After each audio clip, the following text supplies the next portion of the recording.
ఆ నియోజకవర్గంలో మళ్లీ ఉద్రిక్తతలు తలెత్తాయి. ఒకప్పుడు ప్రశాంతంగా కనిపించిన ఆ సెగ్మెంట్ తరచూ అంతర్గత విభేదాలతో హాట్ టాపిక్ గా మారుతోంది.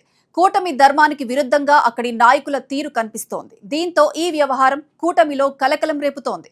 అందరూ కలిసి కష్టపడి వైసీపీని గద్దెదించి ప్రశాంతంగా పాలన సాగిస్తుంటే మధ్యలో ఈ అంతర్గత విభేదాలు ఏంట్రా బాబు అని కూటమి శ్రేణులు తలలు పట్టుకుంటున్నాయట. తమ బలం చూపించాలనే ఆరాటం ఒకవైపు, మేము లేకపోతే మీ గెలుపు లేదు అనే బిల్డప్ ఇంకోవైపు. ఇలా కూటమి శ్రేణుల మధ్య అక్కడ ఆధిపత్య పోరు మరీ ఎక్కువతోందట. ఇంతకు ఏదా నియోజకవర్గం? ఎందుకు అక్కడ అంతర్గత విభేదాలకు ఫుల్ స్టాప్ పడటం లేదు?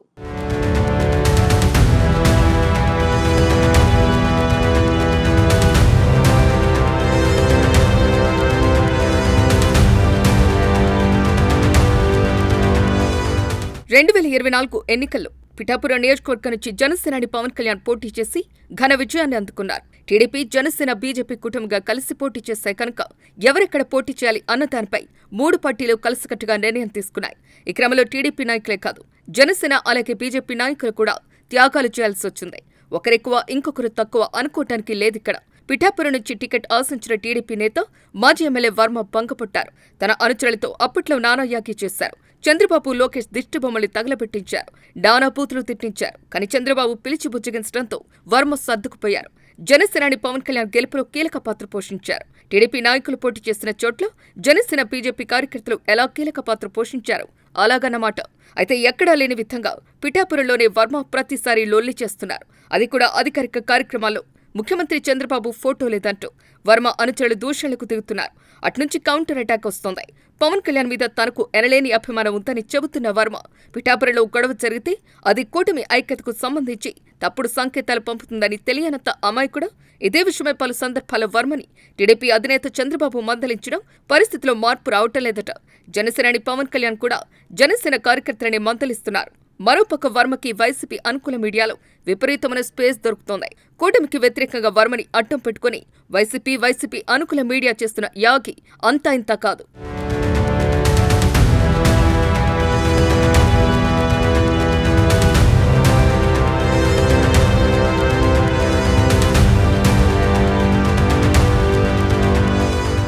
తాజాగా కూడా పిఠాపురంలో మరోమారు కూటమి శ్రేణులు గొడవైంది.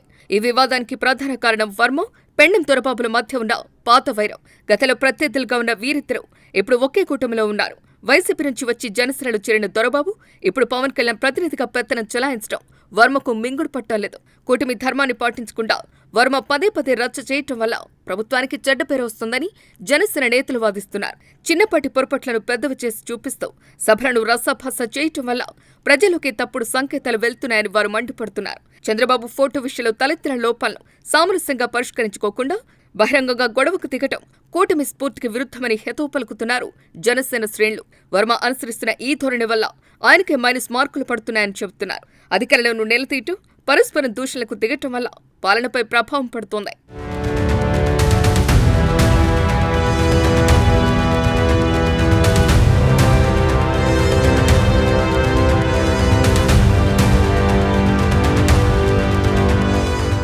దొరబాబు చేసిన స్కామ్లు బయటపడతానని వర్మ కామెంట్ చేస్తే వర్మ చీకటి బాగోతాలు తాను బయటపడతానంటూ దొరబాబు కౌంటర్ ఇచ్చారు. తాజాగా దొరబాబుకు కౌంటర్ గా వర్మ సోషల్ మీడియా ద్వారా స్పందించారు.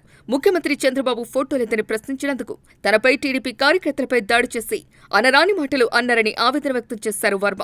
పిఠాపురంలో పవన్ కళ్యాణ్ కు వ్యతిరేకంగా పనిచేసిన దొరబాబు ఈ రోజు కూటమిలోకి వచ్చి పెత్తనం చెలాయిస్తున్నాడు అంటూ ఆగ్రహం వ్యక్తం చేశారు. వైసీపీ కోవట్టుగా దొరబాబు పనిచేస్తూ కూటమిలో తగాదాలు సృష్టిస్తున్నారని ఆరోపించారు. ఇప్పటికైనా టీడీపీ, జనసేన అధిష్టానాలు జోక్యం చేసుకుని ఇరువురు నేతల మధ్య ఉన్న ఆధిపత్య పోరుకు స్వస్తి పలకాలన్న అభిప్రాయం రెండు పార్టీల నుంచి వినిపిస్తోంది.